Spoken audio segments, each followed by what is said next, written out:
How to change language on YouTube Kids. Hello guys and welcome back to the channel. In today's video, I'm going to show you how you can change the language of the YouTube Kids application on iOS and Android devices. So this guide provides step-by-step instructions to adjust the app's language settings to your preferred language. So let's get started.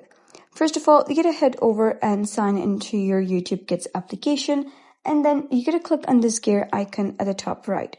Once you do so, you're going to type down the passcode. So I'm going to type down the passcode that you previously set, and then you'll be redirected to settings. Now, within settings, you'll be able to see a couple of options, and here you'll be able to see an option of app language.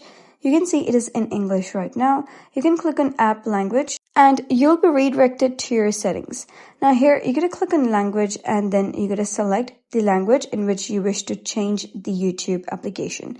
For example, I'm going to change it to French and go back to YouTube Kids application and see if the changes are applied. Now here you can see that the application has been changed into French. You can see that over here it's written tout, emissions, music instead of the traditional English words. Now if you wish to change the language back, you can simply go to language settings again and change it to English and go back to the application. And now you can see that the application has been changed back to English now. So that was how you can change language on YouTube Kids. So if you found this guide helpful, give it a thumbs up. And don't forget to subscribe for more helpful tutorials. I'll see you in the next video.